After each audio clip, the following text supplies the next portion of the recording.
Good evening and welcome to the Midnight Sages podcast. This is Ruben. I'm here with Wade, What's up, guys? This is Wade. Nick, Hey, it's Nick. and Rufino. Howdy, howdy. And today we have a very special guest with us. We have Cody. Hello. And today we're going to be discussing about life choices and what we did to get where we're at and at this moment in time. Yeah. What do you guys have on that? So first of all, how are you doing, Cody? I'm doing great. You? Yeah. Good. Everything's good, man. We've known each other for a long time, man. 20 plus years. Has it been 20 years? I'm trying to think back. What, 13? No, it's been longer Same than with- that. Yeah. same with Ruben over yeah. here. Oh yeah.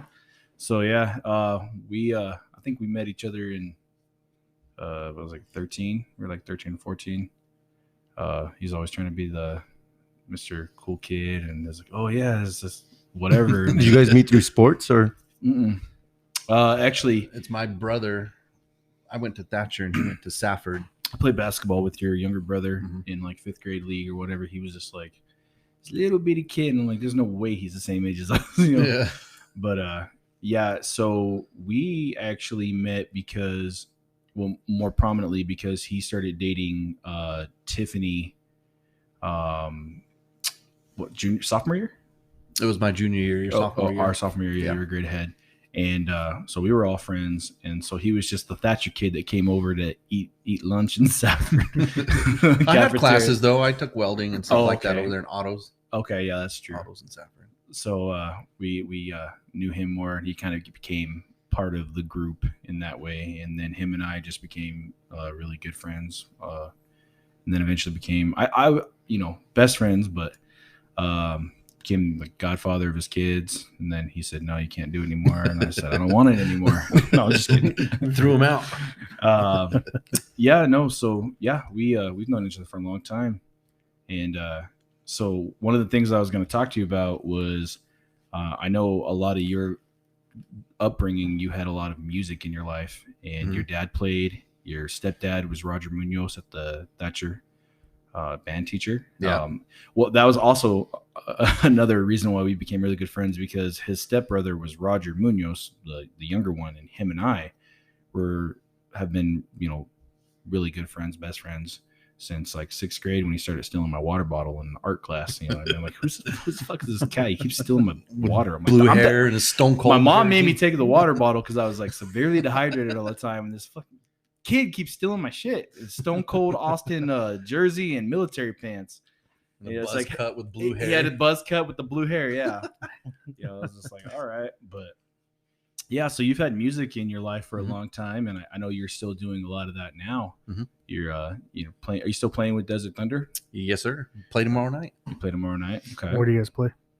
Where? Yes. So tomorrow night we play in Sierra Vista. It's a new club called Docks.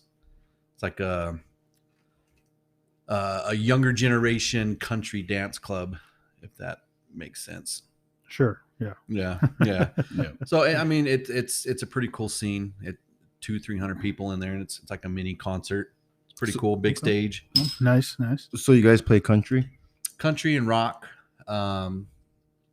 We've got a pretty wide variety from like the Frank Sinatra stuff to Tyler Childers and everything in between. Are you guys gonna do any Morgan Wallen? We do. You ought to. We ought to. So you We guys- ought You to. guys do a bunch of covers? We do. We do some originals, but money's in the cover band. Yeah. That's where it's at. Yeah. So you started playing what?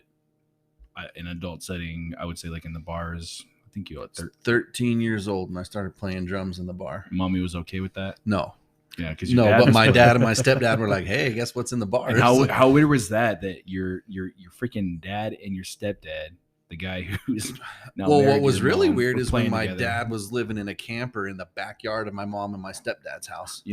Nothing speaks to the redneck of Safford than that right there. It was weird, but at the same time, it's pretty cool because Tell you your have mom to go make me a plate and bring it in the backyard. Well, and she Tell would. her husband he said, That- come out and have a beer with me. That's the weird stuff is she would, and I'm like, this is cool, I guess. Yeah, That's I've why my known. childhood was messed up. Yeah. I guess. But no, that's pretty cool. I'm going to I stay with mean, my other dad. yeah, and then I go stay in the Little camper. treasure. So yeah, so you've been playing in the bar since you were 13 years old. Mhm. How was that? Did anybody kind of look at you cross-eyed? Like, hey, The school staff did. They didn't like the fact because I would talk about it and brag about it come home with Oh yeah, I remember know, that. I remember $20 bills. I have like $300 worth of 20s, and they're like, "Where'd you get that?" I played in a bar with the band teacher, and they get irritated. But I mean, it is what it is, and it kind of shaped what I do now. And now Mhm. my kid does it, so that's pretty cool. Who was singing back then? Was it your dad? My dad and Jason Dodge, and he still does. No, Jason Ironically, sings now. Yeah. he was in the band back then too. So Have you guys heard Jason Dodge sing? No. To me, he sounds he has a very country. he's like a Brooks and Dunn. Yes, I was gonna say that he sounds so much like a Brooks and Dunn, like the guy that would Very do a much. cover of it. As he's gotten older, he's gotten a little raspier. so- Dodge, Jason, Yeah, I know. Caleb Dodge's Caleb, yeah. brother. Yeah. So yeah, it's kind of crazy. Did you ever? Was there ever any shaky nights in there, like any bar fights, and you just this little 13-year-old kid? I've seen a lot of bar fights, but the one that was my favorite was actually at the Bullpen. I was like The 14. friendliest place in town. Friendliest place in town. I was 14 years old, and these guys started fighting over a girl, which I always thought was cool because I'm seeing bar fights. You go to school and you see the little cat fights. And I'm like, dude, that's nothing. You should go to a bar. And these guys started fighting. They got real close to my drum set, and they fell up on it. And I'm just kind of like sitting back, and one guy like looks up at me, and I grabbed a cymbal and I like cracked him in the head with this cymbal because they were just like getting close to me. Yeah. And then my dad's like, "Oh shit, let me go save my son over here." And I'm just like, dude, this is awesome. Yeah. But I mean, I've seen a guy fight himself over a chair. Well, I mean, I've seen women fighting over guys. I've seen bartenders throwing people out. I've seen our friends did you ever have and any of those my nights? brothers fighting in the bars. Some And drunk lady come up to you and like, "Hey, honey." I know that my Let me mom's take you home for the night. my mom has told you this story. I know. That's why I'm bringing it up. I want you to hear. I want you to So say. ironically, in Sierra Vista, there was a club called Dylan's, and I think I was 15. Mulvaney? No.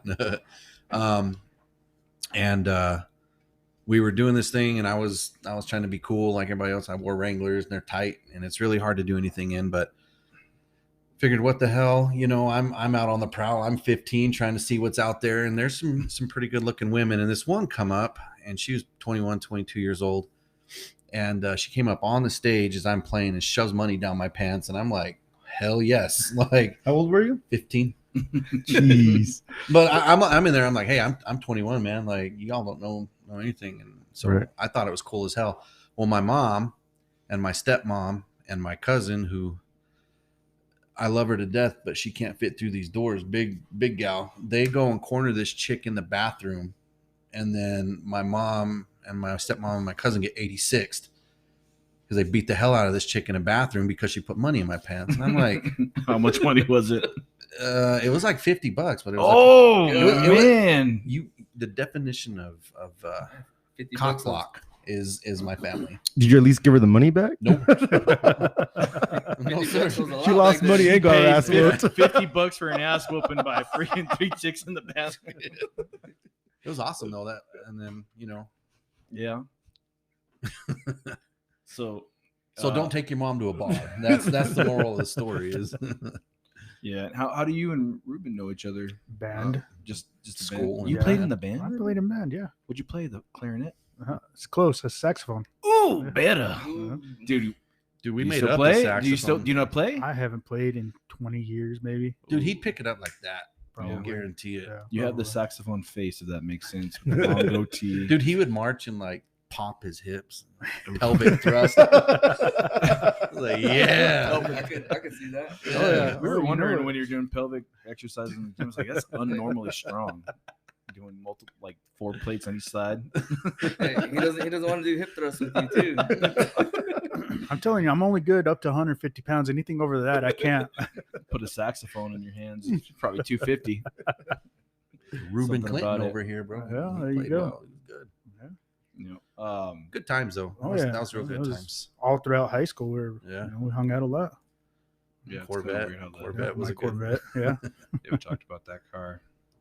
Man. still have it, by the way. Yeah. Yeah, it's at my parents' house in the backyard, waiting for me to rebuild the motor. Gosh. But I still have it. I remember when we got in trouble for burnouts and Donuts in the parking lot. old Big Red was all pissed off. He knew who it was too. Yeah, yeah. So funny. during lunch, we'd go out to the parking lot in my Corvette, and I'd just start doing donuts in the parking lot I can see it. in the Thatcher High Listening School to parking lot. Eminem. Listening to Eminem on my my 8-inch subwoofers that I thought I was all cool with. No amp or anything, just straight. Them 12s. Now they Straight eights. woofers, man. Yeah, Had the T-tops off. yeah. It was awesome. Yeah. I think they even had neon lights on them. You did. That's right. That's right. Really? Yeah. Like in the inside of the car? Or No, underneath it? on the subwoofers. On the sub. The God, subwoofers you were had so the neon cool. light, You yeah. were so cool with your saxophone case in the back. Yeah. Oh man. You're the one that got away. All the ladies in Thatcher. The one that nobody ever gave the time of day to.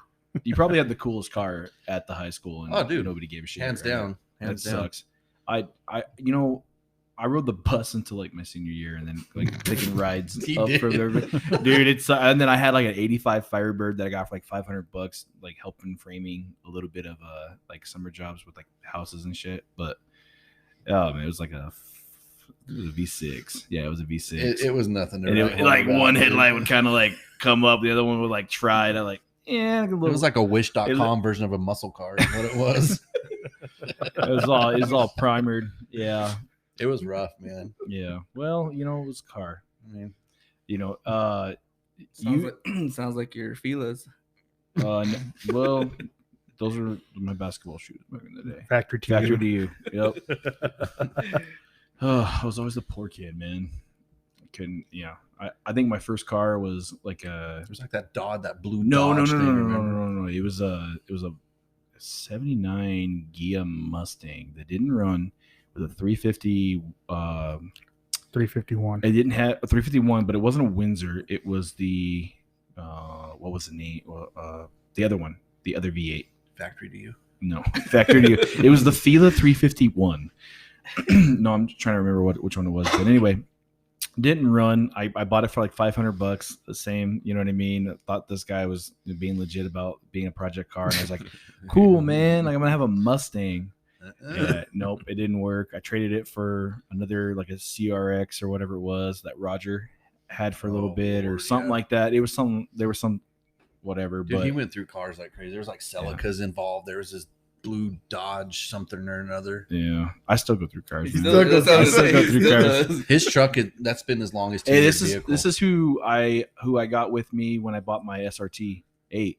So we went down to Tucson. Yeah, we did. That was And fun. he's like, "Yeah, man, I got a customers. I'm the customer." Dude, and I'm I- acting like I work for him. BS the hell out of that guy too. Yeah, That we was ended fun. up getting it pretty much like at cost. at cost. Oh, And nice. dealer.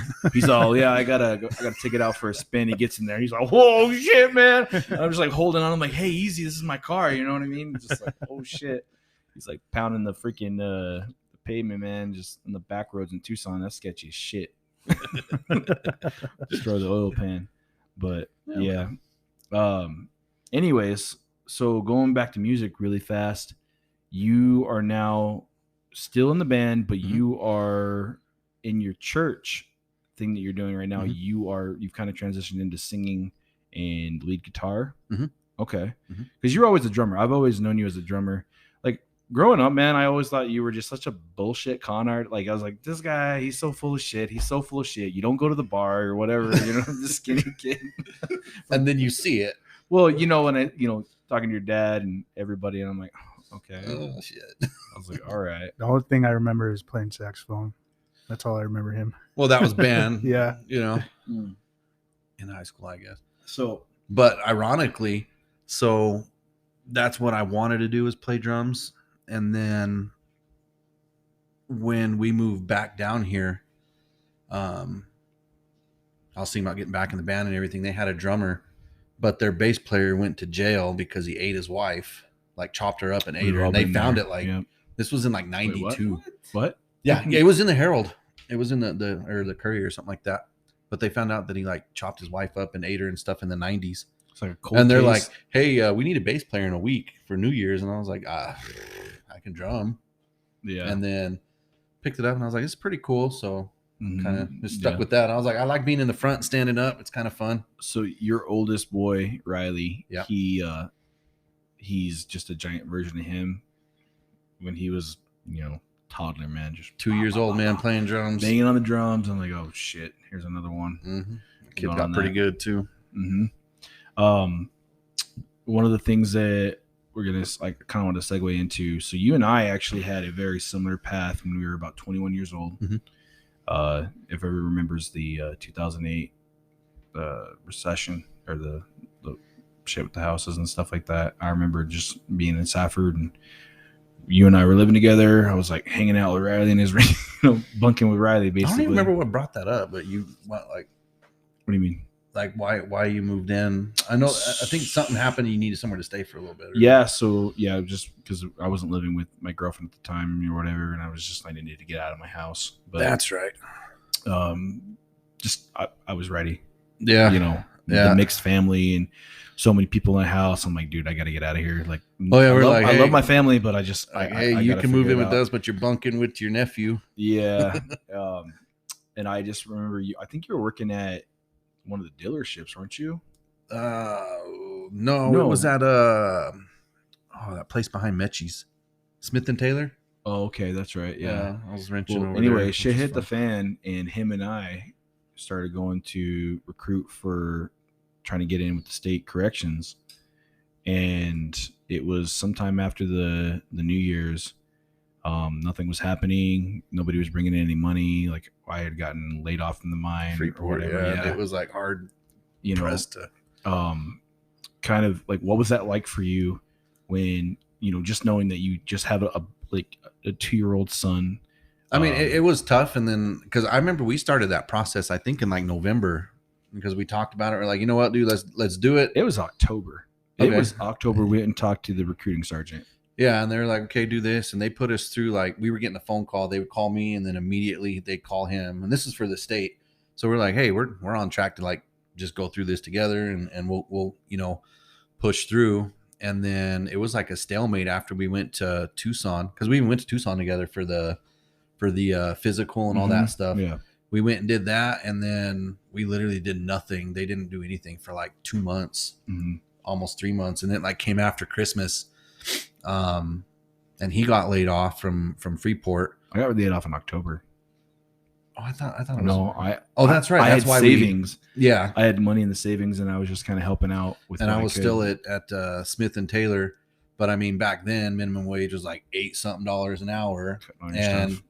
and I was making okay money. It was just a wife and a kid that's 2 years old, and we were living in an apartment and stuff like that. And you see the recession happening, and I didn't want to stay here in Safford, and I was kind of getting impatient because I mean right then I was at like $14 or $15 an hour, and at that point, you see the inflation starting to happen, and I was like, we're making it okay, we're doing everything, but is this where I want to be? Do I want to turn wrenches my entire life? And I was like, and I got super impatient, and then behind everybody's back, like nobody knew I was doing this, I started talking to military recruiters.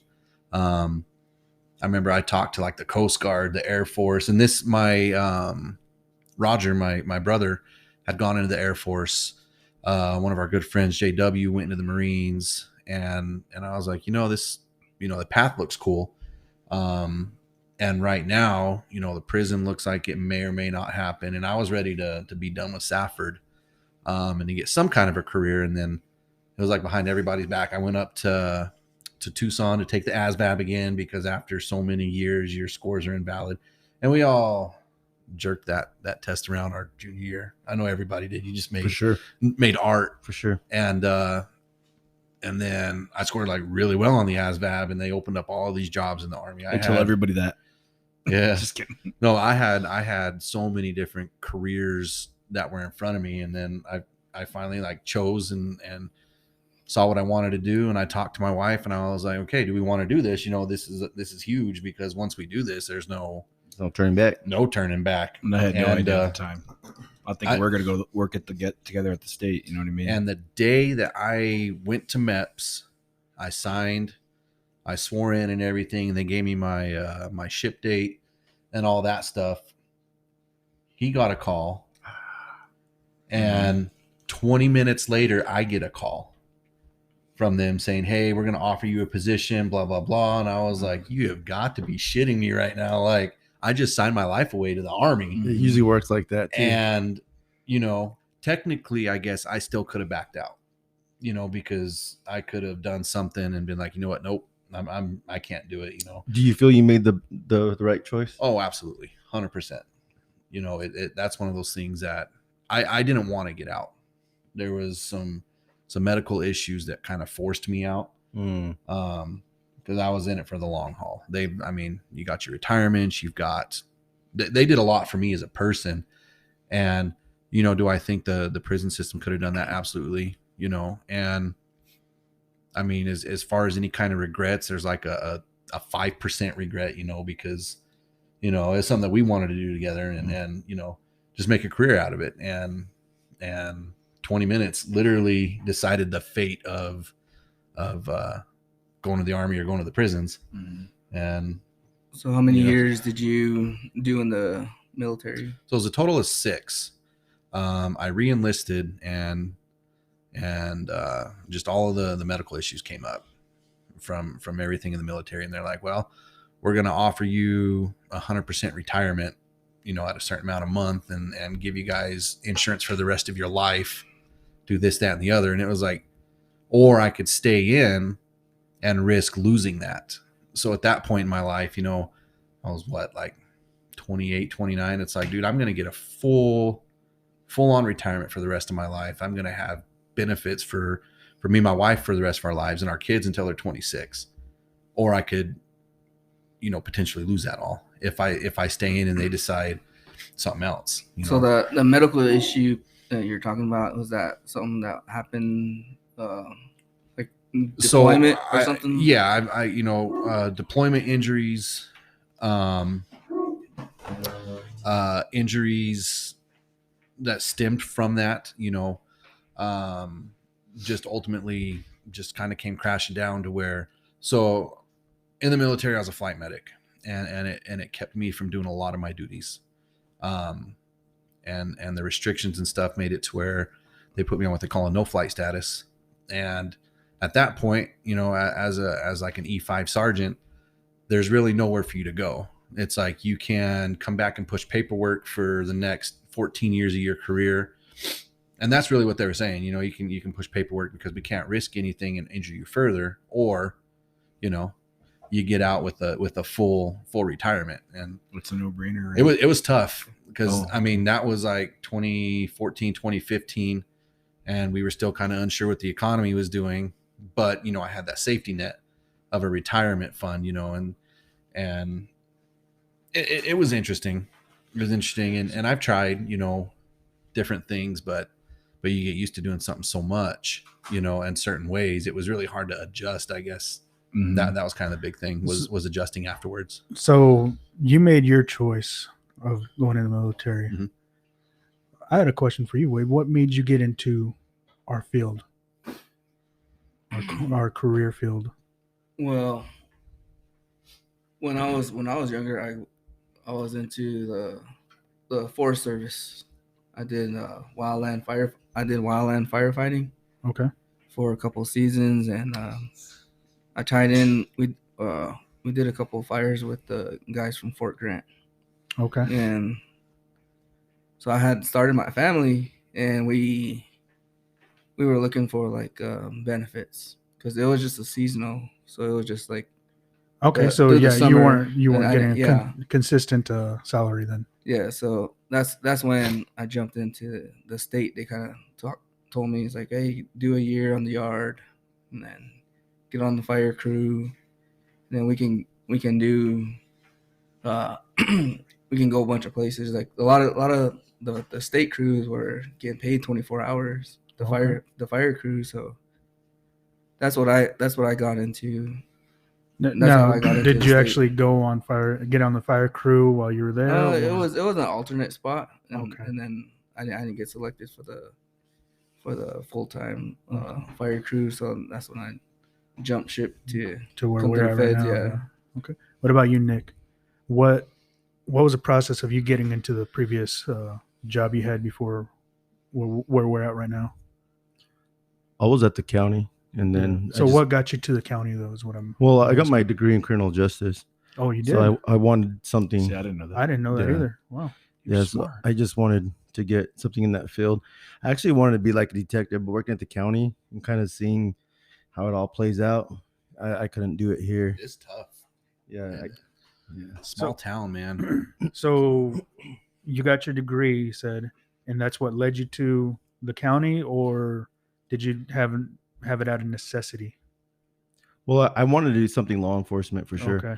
And but I just put one step. You know, I got at the time I just had a baby, so I started to work at the county as a detention officer, and then just that's how I got where I'm at Where now. we're at right now. Yeah. Okay.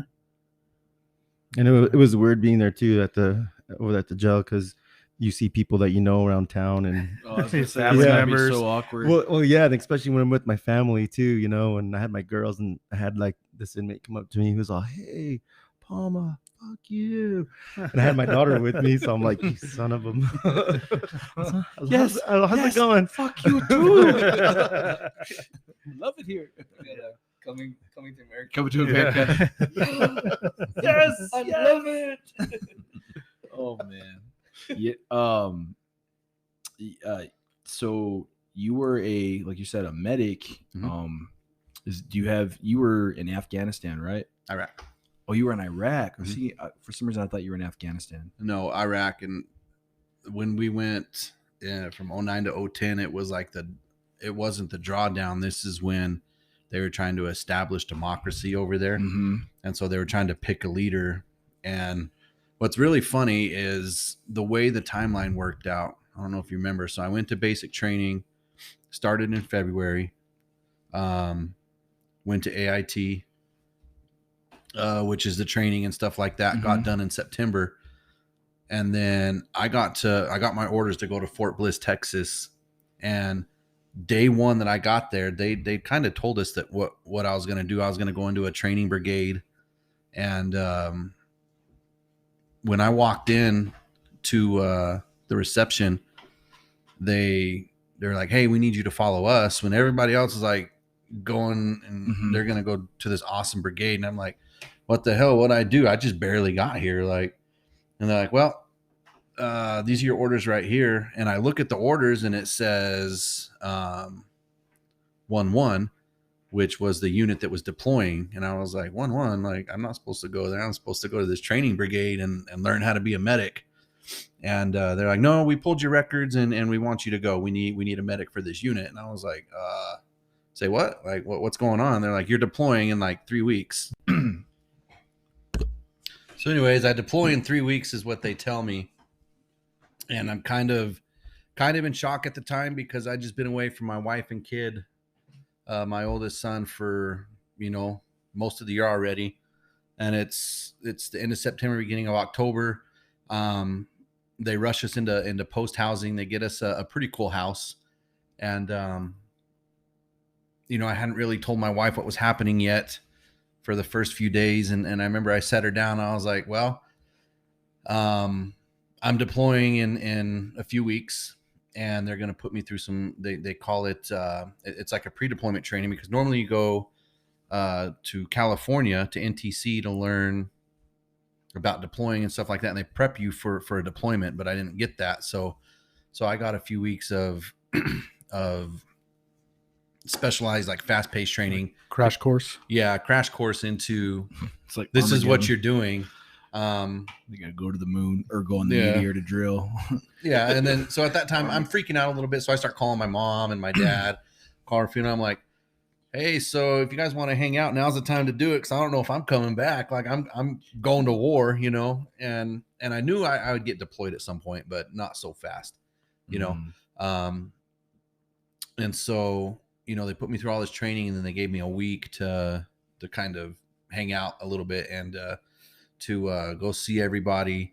And I remember I invited you. It was you and Bridget at the time to come Mhm. over, and we went to some adult establishment. That was pretty, was that in El Paso? yeah, That was then? Jaguars. Yeah. Oh yeah. Wait. Right. Wait, what is that? Jaguars? Yeah. So It's we'll sidetrack a second, because this is one of the funniest stories involving him. Let's hear it. Let's hear it. So Thank you. That This is episode. And this and that concludes our episode. this is an establishment where you bring your own liquor. The rule is you pay your cover charge. You can bring a 6-pack half and of a UTEP goes to this, by the way. yeah, half of you. Football It's pretty players. cool. And so you can bring a 6-pack of any kind of beer and a bottle of whatever you want. As long as you have to buy a bucket of ice, which is like $10 for a bucket of ice. And so, my wife's like, you're deploying, it's your best friend. You guys do you. We're like, cool, let's go hang out. And they have TVs everywhere like this. There's sports everywhere. And this is like in middle of football season. And it's a Sunday. So we're like, we get Sunday's best. Hell yeah. And so the night's going good. And Is this when we got? let me tell you, so Oh. the bouncers in this place are huge. Yeah, okay, I know. I know Big the dudes story. with tuxedos, like they're well dressed. It's a pretty cool establishment. And It's not a big deal. long story short, we're enjoying ourselves, and then out of the back comes this guy, and he's like, "We gotta leave now." And I'm like, "Why?" Like the water's fine, dude. Like we're just getting used to it. The game's on. We're drinking beer, and he's like, "We have to leave." And I'm like, "Why?" And he's like, "Because." And he like points over, and there's this big old dude, and I don't know what happened between him and Pinky or whatever the hell her name was, but all of a sudden we leave, and he's telling me, he's like, "She was having me touch her, bro," and then the bouncer's looking at me, and I just freaked out, man. just sitting So there, we leave this yeah. place because he's scared of this big ass bouncer because he's diddling the freaking No, stripper. I think this is. No, sir. I think you're kind of telling it from your perspective versus That's- what really happened. Yeah, but Let's hear anyway, your more story. more or less the this is all we're pre-deployment, sitting though, so there. it's amazing. we're sitting there, whatever, enjoying the private dance, like right, sitting next there, or whatever. And I'm just like, I don't have a lot of experience. And she's like, "Oh, well, it's private dance." So she starts grabbing my hands and Dora the Explorer with the hands, and I'm like, okay. And then the bouncer came over, grabbed her by the arm, picked her up, and I was like, "Oh shit! Like what the? Like is this normal?" And she comes over. He thinks he can tell me what to do, whatever. And then that like eggs her on to like make me do more or whatever, but without crossing a big line or whatever, without getting too crazy personal. It was an interesting. And then it happens again, and he's just like staring. I'm like, is that fucking dating or something? Like, I don't know what's going on. But anyway, like fucking Shaquille O'Neal over there, like, I don't want any part of it. He rushes out. Let's just whatever. This is not the first time I've been with a group of people, or whatever. Somebody's kicked out. It seems like it's a freaking tradition. Whenever I go with somebody to a strip club, somebody gets kicked out. It's not All me. I know, he was half staff, and we get kicked out, and he's got a wet spot on his pants, and I'm like, dude, You're such a liar. You're such a liar. I was wearing jeans. You're such a liar. No, so this is the kind of stuff we did pre-deployment, and so like the time came, we actually came back here and had a cool little shindig, and I deployed like right away, and it was kind of a surreal thing because you get into the military, you're like, I'm going to deploy at some point, but you don't expect like wham bam. Like the whole year of 2009 was basic training, AIT, and then it was like right around Thanksgiving I get deployed, and at that point I start regretting, I guess, a little bit. I was like, well, this sucks, like now I'm going to be away for the holidays. I just went, I spent birthdays and stuff like that in training, and then it's like I'm deployed. And I remember when I landed in Kuwait, the first thing I did was call my wife, and I'm telling her everything, and she's hanging out with like Rufino and all of them, and I'm talking to everybody on the phone. I'm like, holy shit, like this is for reals. Gonna pay phone in the bathroom. Yeah, the USO, and I'm like, well, so much for the spank bank kind of thing, like talk to my wife here, But it was pretty cool. But at the same time, I was like, dude, like everybody's back home chilling, and I'm over here looking at camels and Big spiders. Reality And- hit, huh? well, reality hit when we got off the plane, and they gave us magazines with live ammunition. They're like, okay, this is it, and you're like, what do you mean this is it? You have like your weapons are loaded and you're ready, like you're ready to go. And I was like, holy hell, like this is for reals, man. Mm-hmm. And I chose that over the prison at that time, and I was like, oh, here we go. Yeah. I'm a little shaky with my timeline. So when you went over to Iraq, was Saddam Hussein had been captured at that point in time, or was he on the run? Was his sons killed at that time? Like, I'm a little shaky with that. I believe at that time he had been caught. Mhm. So the base where I was that they made was actually over the location where he was. Mhm. So the base that we had over in Kirkuk was actually where he was. Mhm. So that was kind of cool, you know. I think we weren't like the mission that we were on was not to actively search him or his regime or his kids out. Mhm. But that was happening. That's why it was so like hostile and volatile over there at that time, because they were trying to establish democracy. They were choosing a leader. Yeah. And then you have like the Kurdish people and the Shiites and everything fighting over that part of Iraq, trying to gain control. So it was pretty, and they told us a week before I deployed, they had it was like an what do they call those? The city hall meeting type deal. Well, they were telling everybody they had weapons of mass destruction coming in there. Yeah, and a lot of it had to and do so with basically the they oil. said this is where your spouse they wanted spouses to go, because they were showing them like aerial footage of the base that we're going to be on, letting them know kind of what our mission was going to be at that time, what to expect from us as far as the timeline goes. And they told me, this is the biggest hotspot right now in Iraq. Mhm. This is what's going on. This is what's happening. And you're 22, and then they go in 21, 22. yeah, and they're like, these are the casualties that we're seeing every day. These are the fatalities that we're seeing every day. And they're breaking it down like, how many people were killed at that point? How many people had? I soldiers don't active? really remember. Yeah. But it was like every day there was casualties of war, Mhm. and then there was like the self-inflicted Mhm. casualties for fatalities and stuff like that. And I mean, they were just broad with it. They were open Mhm. with it. And I remember Tiffany just started like freaking out. She's like, okay, so this is where you're going. And I'm like, I guess so. That's what the paper Yeah, I says. can imagine she was probably scared shitless. Like, I was. you guys too. are young. You barely Yeah. had your oldest. I'm 21 at the time, and I'm like, dude, this is for real. It's like I'm going over there, and they're telling us, on the tarmac before we get into the little hold area, they're like, okay, this is where you say goodbye. And I was like, what do you mean? And they're Mhm. like, this is it. So say your goodbyes, and they give me like 5 minutes, and I was like, holy Jesus. shit, like this is it, and you don't know what's going to happen at that point. You're like, well, I may not come back, And you're like, I this is a may, job. yeah. Yeah. At that point, I was like, well, okay, here we go. Did you take anything from the time you got out of the military? I know, if this is okay to talk about, Mhm. you can kind of give me the signal, whatever. But Yeah. like, I know a lot of soldiers and people in the military, PTSD is kind of like It's huge. it's a big deal, Mhm. and there's a lot of programs that talk about it, and people, you know what I mean. But I know I've been around you a few times where an episode is hit, Mhm. and it's not pretty. No, I think the biggest. So you do suffer from that. Yeah. So PTSD is real, and it's like very prominent, but it's how you deal with it. So there was a time when I got out. I actually went and I don't know why that it hit me there, but we moved to Idaho after we got out, or after I got out, and I started medicing in a prison. I mean, that's kind of the lifestyle that I like. I like that fast pace. I was able to kind of make my own calls and stuff like that.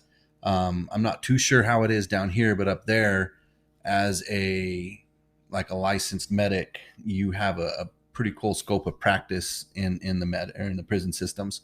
They treat it super similar to like the military, and with that, they like to hire medics. You like think on your feet. You see a lot of injuries in a prison that are similar to what you see on the battlefield. You And like put someone's spleen back in their body or something. I remember you saying, or you. Well, the appendectomy, like took somebody's Appendectomy. appendix out. That was pretty gnarly. Uh-huh. But what really got me is I seen myself kind of freaking out a little bit, just because you start having flashbacks. I started getting flashbacks, and it was stupid stuff that really shouldn't bother you, but it does. And so, like you start going to get help from the VA, they start, you go see the shrink, for lack of a better term, and then they put you on meds and stuff. And I suffered like crazy with that. Like my Mhm. wife would tell me that I was a completely different person. And there's probably about a year of my life that I don't remember. And it's not from like opiates or anything like that. It's from like you go to such a dark place that you don't know who you are. Mhm. And you know, personally, I think it was a lot of like the medications they had me on, and the fact that they want you to bring it out and talk about it so much, like you can't forget it. Easier said than done. Yeah. And so, I mean, I think it's a real thing, and a lot of people suffer from it. And I think that I don't think it's treated as fairly as it should be, if that makes Mhm. sense, or as openly as it should be. Yeah. I know. That's, I was gonna touch up on that a little about the PTSD. Is like I don't think it's just in the military. I mean, Mm-mm. even in the prison system and the Mhm. jail system and all that. Like, Law enforcement. yeah, anything overall. law enforcement and stuff like that. Like, you Rock see and roll, something, yeah. I see it all the time, even in the medical field. Like you get first responders, you roll up on somebody that's dead, you don't forget that. yeah. Like, Yeah. I mean, the first dead body I rolled up on, like I think about it almost every day. I'm like, this is it, dude. Like, and you know, you see more and more, and I've seen a lot of it, you know, throughout my career, but you always remember certain milestones per se. Like the first one I ever seen, the first person I saved, the first person I did CPR on, like all those are like super relevant memories in my brain that I will never forget. Now there is some stuff I have forgotten, you know, like you see a mass count and you got like 30 people that are dead. You're like, you know, but it's the one where you're like, okay, well, I pumped this guy's chest for 30 minutes Mhm. and I couldn't save him. So that kind of stuff is what it is. So you see that like first responders, see that with police officers, firefighters, stuff like that. See, Yeah, that, so- my whole thing with that, because that's what I wanted to go into, was like the paramedic. Mhm. But I don't know. I just couldn't picture like coming up on an accident and there's Mhm. like a little kid or a baby involved, and I don't know. I don't think I could. That's one of the biggest reasons I got out of it too. And people are like, we should do it around here. And I'm like, I know so many people in this town that I think it would break me the first time I seen somebody I knew. You know, Mhm. like in the military, you make friends and stuff. And I seen people I got close to, you know, I've seen some dude like a bullet through his neck sitting right next to me. I was like, holy hell. Like we were eating lunch together just like 20 minutes ago and now he's dead.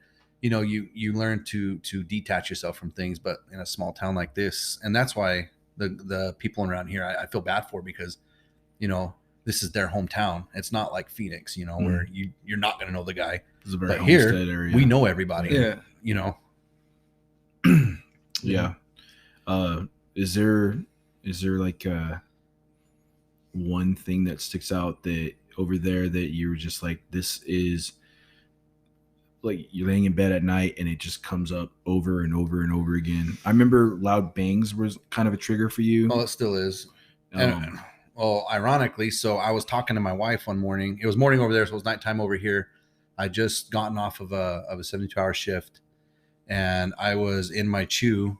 It was like our room, and we were talking on Skype and everything. And I was laying down, and you always hear the incoming alarms. It's just really obnoxious alarm, and you got some robot yelling incoming, and 90% of the time you hear a bang out in the distance, or it'll tell you, you know, going to like code yellow, code red, whatever, meaning it's super close or whatever. But and you can hear a whistle. I don't know if you ever heard a mortar, but they always say if you can hear a whistle, it's too late. Like you're donezo. And so I heard we heard them launch, and then before incoming could come out, there was just like this massive explosion and shit starts flying through my chew. And I was like, holy hell, you know? And Tiffany, my wife, she still freaks out about this. And I remember I told her, I was like, I got to go. And I just shut my laptop, and that was it. And I walk outside, and the chew next to me, which is like 10 feet away, there's normally two guys to a chew. The guy laying in bed, the mortar went right into him. Jesus. Yeah. So it was like, holy shit. So I start doing my job over there, and then another one comes. And so they've got like pinpointed on like the living quarters. And so you just got bombs and stuff coming. So like loud booms for me, you know, if I hear something like a bang or something like that, or people, you know, like on 4th of July or New Year's, you know, like popping off fireworks, normally I'm okay if I can see it, but it's like when you don't see it and you just hear Mhm. it, you know, you kind of Mhm. flinch, and that's kind of like I won't sleep. I'll just kind of stay there, just like on edge, sweating and stuff like that. And I'm just like, oh, Hmm. you know, kind of freak out. But I can see that. yeah, So yeah, looking back, those choices have brought up a lot of hard shit that Mhm. I don't know. You're kind of still facing some of that, Mhm. the stuff from the decisions you made over there. Mhm. I know they did burn pits and different things like that, and you've Yeah. had some health scares and. Oh yeah, plenty of health scares. I mean, we have coworkers, you know what I mean. That same story. We have another one right now. It's, you know, I won't get into it, but you know, it's not, you know, things aren't what they should be, and Mhm. we had a coworker recover from some serious cancer. I think it was leukemia. Uh, but he same thing, you know, back in there, burn pits, going over there, serving the military in Iraq, I think in the Gulf War and different things like that. And I know, have you looked into any of that kind of stuff, like any lawsuits or? I mean, there's lawsuits for everything. There's a lawsuit right now for like the 3M earplugs that we wore. There's lawsuits for, I mean, if you like took a breath of air from over there, there's a lawsuit for it. But the validity and the actual outcomes of those is like you get $2 because so many people are going to say, yeah, I was there. Mhm. Yeah, I wore those earplugs, you know, because you got to think there's, you know, 70,000 people a year that join the military, and in basic training, you're issued those earplugs. Yeah. So you've worn them, you know. Mhm. The burn pit thing, it's kind of a touchy subject because you're given the tools to fight that. You're given respirators, you're given gas masks, you're given all kinds of stuff to fight that. Okay. And most of it's a choice, you know, like the air quality over there is like going to freaking El Paso. I don't know if you've been to El Paso, but the air over there is garbage. Yeah. You know, so if you walk outside with the gas mask, then, you know, or a rebreather of some sort, then you're cool. But are you going to wear that when it's 128 degrees outside? Probably not. You're going to take a risk. Yeah. You know, all of it was like taking risks. And I don't think a lot of my stuff stemmed from that. I think there was just some of it, I'm sure has, but you know, it's just kind of the hand I was dealt. So, you know, do you contribute it to my military service? Some of it, yeah, but some of it, I'm like, you know what, I just had Cancer, crap luck, dude. I'm sure it's not like whether you get it from there or anywhere else. It's Yeah. just it's the same fight. Mhm. But Absolutely. what about you, Ruben? Like we were talking about, you know, choices and things that have kind of shaped the way our path has brought us to this point.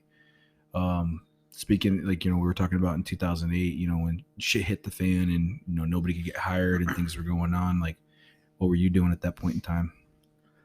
Well, back then I had my own little sweeping business, and you know, I cleaned parking lots. Yeah. You know, I did that with working at Domino's. So I was working at Domino's full time. I had my little side business. My dad's friend actually had gotten me a contract up at the mine to subcontract under his business, and we went up there. We did it for a week. We made a decent amount of money in that week, and I was in talks with one of the people up there. I can't remember who it was, but I had a pretty good contract coming up with them that I was about to sign when they started laying everybody That's off. what I was going to ask you. Yeah. Yeah. And so, I mean, I lost out on a pretty decent chunk of change with that. So I come back, you know, I'm working Domino's still. I'm doing my business. A friend of mine told me, hey, we're going into corrections. You know, do you want to join with us?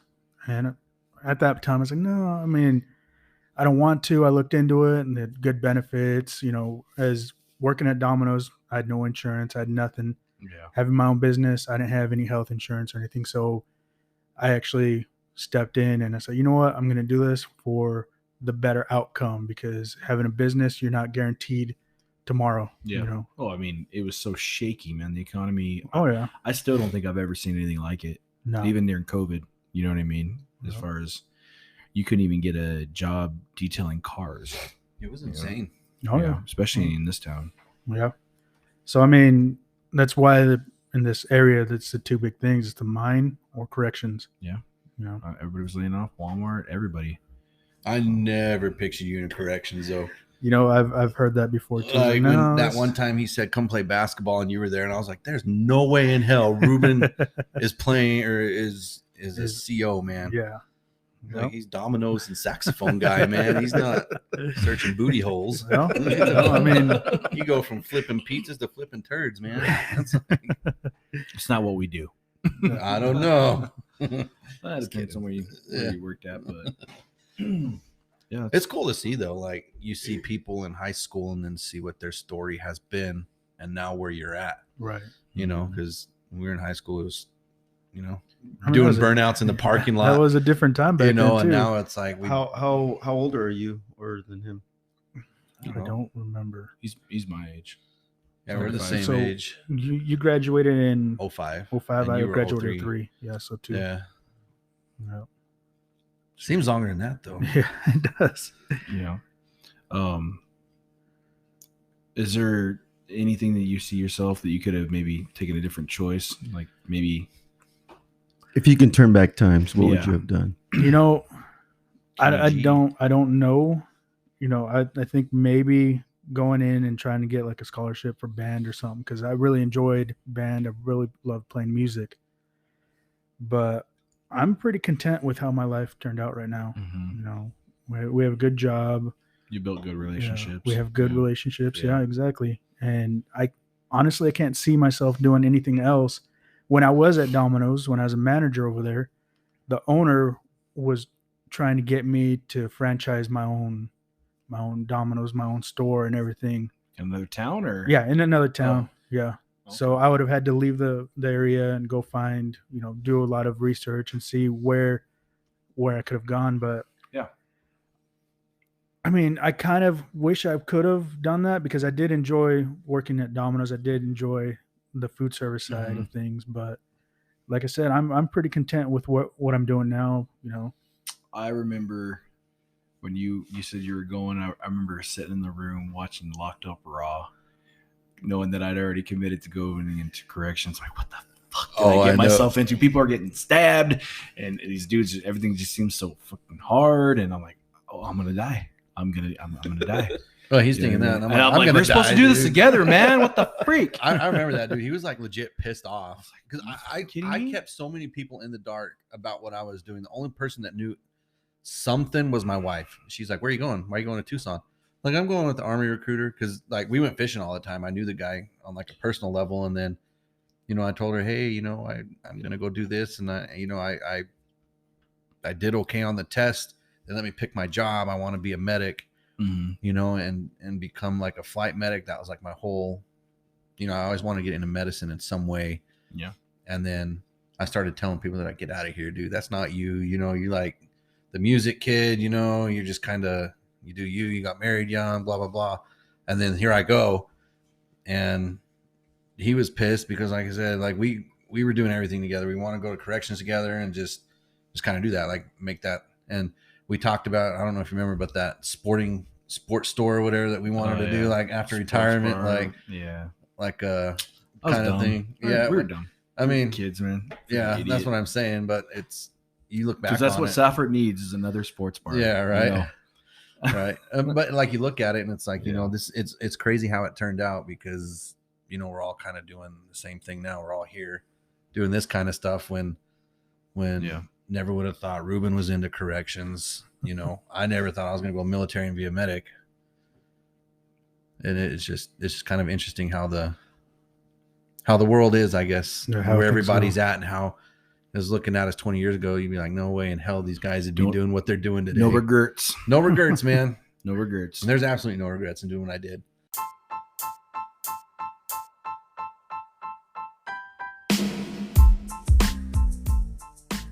And that concludes this episode of the Midnight Sages podcast. This is Ruben. This is Wade. Hey, this is Nick. Rufino. And until next time, be safe out there.